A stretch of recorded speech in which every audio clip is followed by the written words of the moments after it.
Hi guys, my name is David and welcome back to my channel. Today I am going to be doing the conclusion to my reading vlog for Clash of Kings by George R.R. Martin. I was originally planning to upload these videos in sections of 100 pages.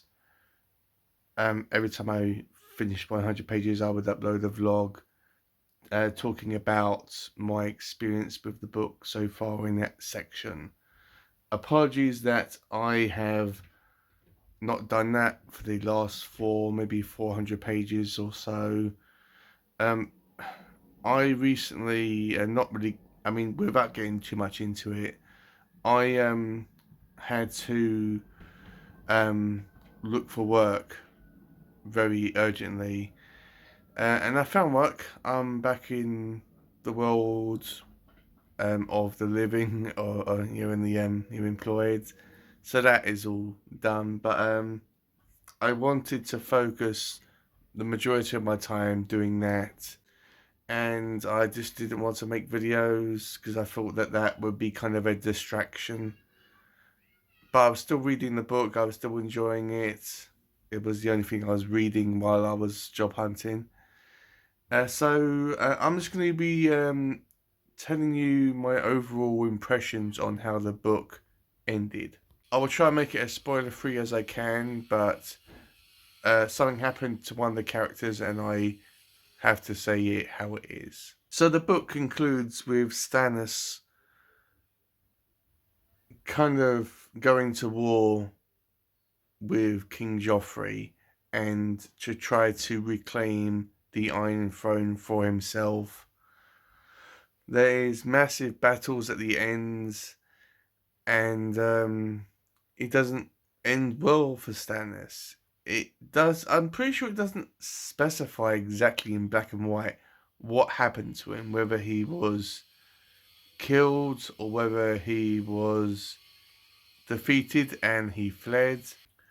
But I'm gonna say that he was killed in battle. King Joffrey doesn't really appear much in this book. He does make an appearance, a slight appearance at the end of the book, which I suppose is good that he's not in the book that much because he is so unlikable. We don't really hear much about Robb. We hear about what he's doing supposedly, but we don't see him or read about his experience that often.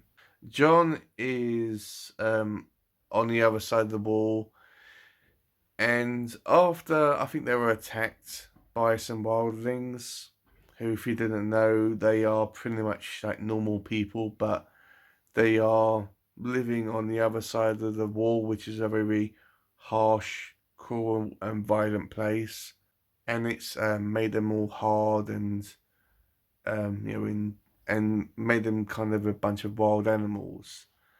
So Jon has been given the task of infiltrating these people and finding out about what they're doing and what they're planning to do. There's a woman in this whole group, and I think that it's implied that at one point there's going to be a kind of romantic relationship between her and Jon Snow, which I think it will happen. I'm just not sure when. Sansa is trying to survive. She doesn't like Joffrey, and Arya is trying to get back home. So that is basically how the book ended, and my overall impressions with the book was one, that it's so incredibly long, and I think that's Clash of Kings is probably the biggest book in the series. Well, when it comes to the page counts for the UK releases, anyway. I was extremely satisfied and kind of pleased with myself that I completed it because it took me ages to get through it, and I'm like I was so happy when I finally finished it and I could move on to the next one, which I have started reading Storm of Swords, which in the UK the book is split up into two. So I'm reading the first part of that book, and I am enjoying that book. I need to do my first vlog for the first 100 pages before I forget what happens or what has happened. But with Clash of Kings, I was really pleased with it. Yes, it is extremely long-winded. Most definitely things could be have, have been cut out of the book, but it was a good story and a good continuation from the first book, which is called The Game of Thrones. It's kind of strange that you have to. I've got to keep on reminding people that the series is called A Song of Ice and Fire, because people. I think it's because of the show. People keep on referring to the series as A Game of Thrones when it's called A Song of Ice and Fire. It's just that only the first book is called The Game of Thrones. Anyway, I don't think I preferred this book over the first one. It was a good book. I think I just preferred the first one ever so slightly. But if you have read the first book, just know going into book two that it is a bigger book and that you will be introduced to new characters, and there is a lot to be taken in.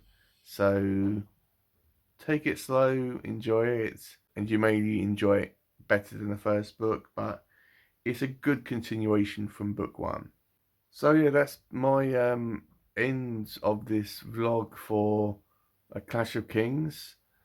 I will be making a video soon. In fact, I might just record my first section for A Storm of Swords straight after this video, so I don't have to worry about when am I going to record it, because my work hours are kind of weird. I work in the mornings, and every time I come back, I'm so exhausted. I just need to have a nap. Um, yeah. I think I will do that now. But yeah, if you've watched this video, guys, thank you so much. Apologies once again that I missed a big chunk of my 100-page vlog check-ins for Clash of Kings, but as I said, that was because I needed to focus on finding a job, which I have found one. So I will be continuing doing 100 pages for each book going forward. So thank you for watching, guys, and with all that out of the way, I'll see you on my next video.